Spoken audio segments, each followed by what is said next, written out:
Hi, me laddies. Here we are aboard the Wild pirate ship deep in the forest of the Weld Valley. We are sailing high on the old-growth forests of this country.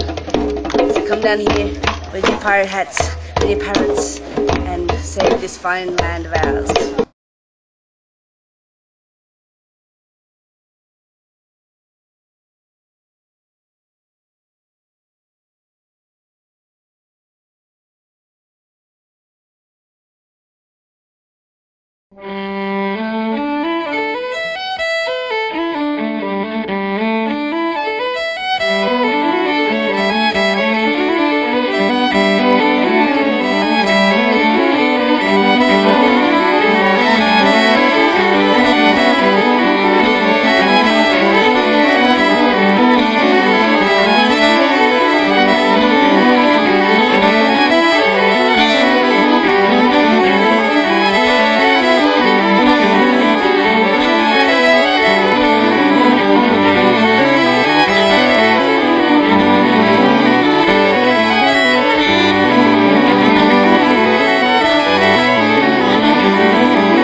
The undue influence the forestry industry enjoys in Tasmania now is corrupt.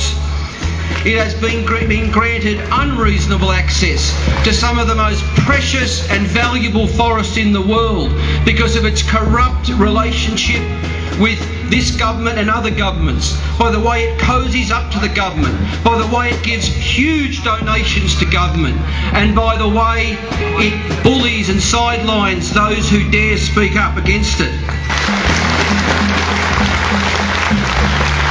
The financial treatment of the forestry industry in Tasmania is also corrupt. They pay ridiculously low royalty rates for timber they take out of our land. They get favourable tax treatment by the federal government. They get excessive assistance from the state government on the building of infrastructure, supporting their business enterprise.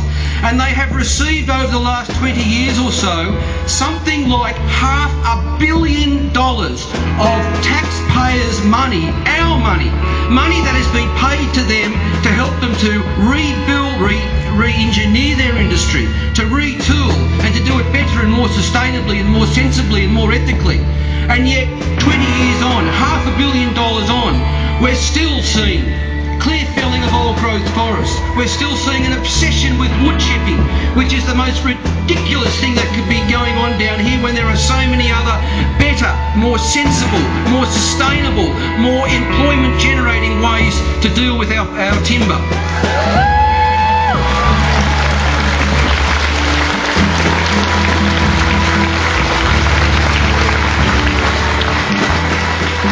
The way in which the forestry industry here operates outside of the rule of law is also corrupt. Why should the forestry industry be exempt from freedom of information legislation. It shouldn't be, nor should it be exempt from some laws which are designed to safeguard endangered species.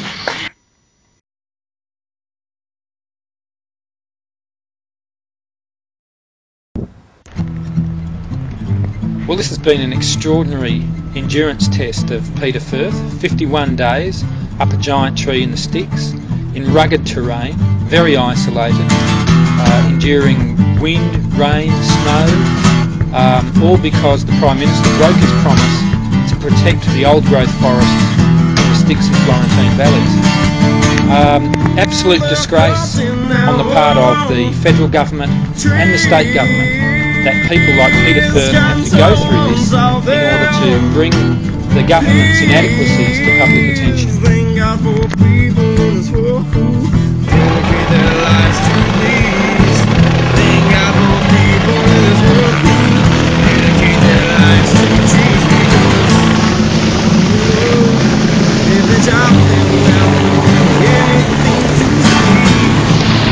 I can make a cup of tea.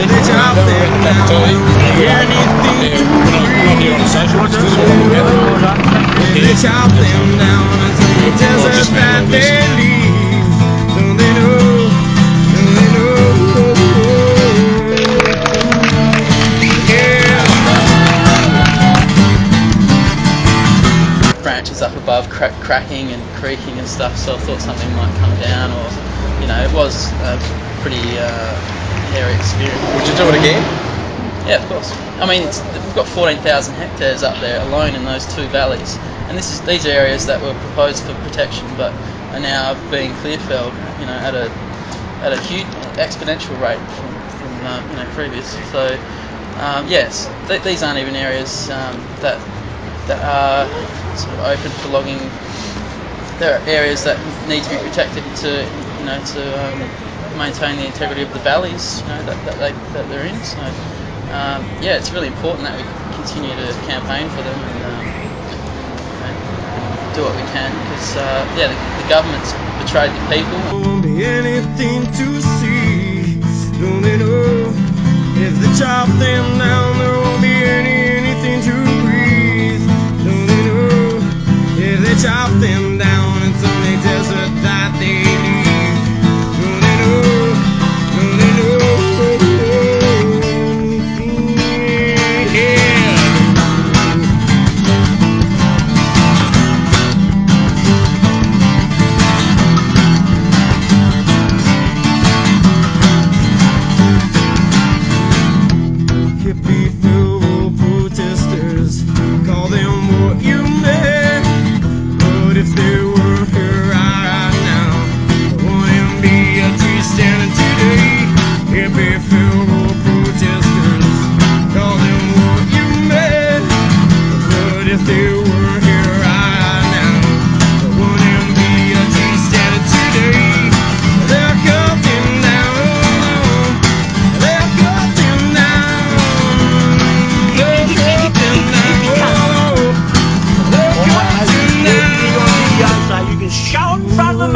You fucking mole! You fucking greedy hippie cunts! If they chop them down, there won't be anything to breathe. How's it going here? If they chop them down, it's the desert that they leave. Fucking hippie cunts!